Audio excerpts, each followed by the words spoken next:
You'll never know the turmoil you put me through. You don't understand and you never could. Your brain isn't set that way. I want to forgive, I really do. But you need to recognize the awful things you do. I'm not self-victimizing, just trying to say you have more hand than you realize in the things that take place. You're not a bad dad, well, not overall, but everything as of late has us questioning it all. Your words don't mean much when you don't follow through, but they mean the world when you don't watch which ones you choose. You burned all your bridges, tore everything down, then started to regret it when no one was around. Your mom and your sister, who once were your home, were next on your radar, and then your cover was blown. You wonder why you're cold-shouldered on the phone. You only get so many chances to plead and twist all the details and things you plotted and did, but you spent your son's money that you had him save. You made him work for it, then you gave it away. I can handle a lot. You told me to leave, and your daughter I was not.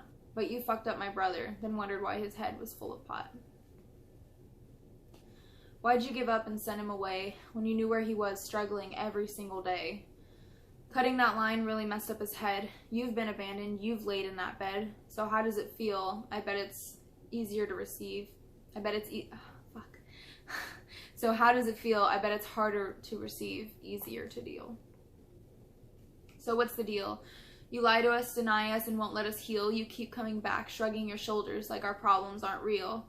But you disown me. Now it's your turn. Tell me, how does it feel? You've shown me your words don't have weight. You say your life's great and you move on without me and you're not even sorry. But now you're proud and you miss me?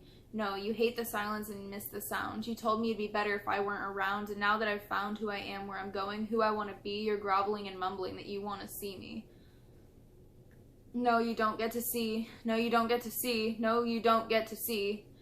Not until you let yourself see that you outline the person my brother would be, and you're ashamed, no distraught over the destruction your ignorance brought.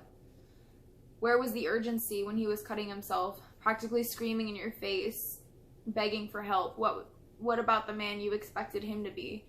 Did you honestly expect his problems to go off on their own, to live in a cottage in the woods all alone? Ruling with an iron fist leave breezes and burns.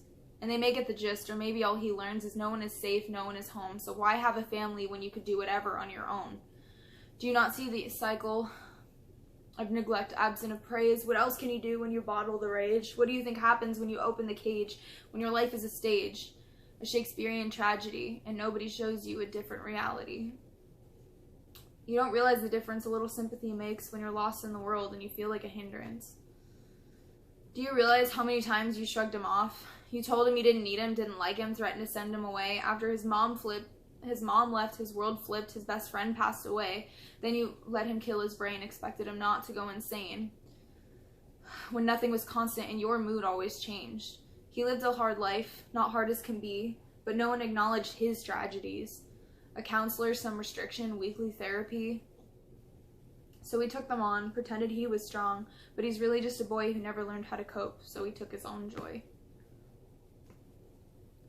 So your words do have weight, and when you don't think them through, relationships tank. Young boys' hearts break, and I never told you, but I'm scared of love. I don't trust it one bit. I'm ashamed of big parts of myself, so I stifle and ignore it. That's not your problem, but you helped create it. I'm not blaming you. I know now I must face it. I don't want much from you, not really at all. All I was hoping I'd hear in your call was a single I'm sorry for your part in it all. But I don't expect it. If ends justify the means, you likely won't regret it.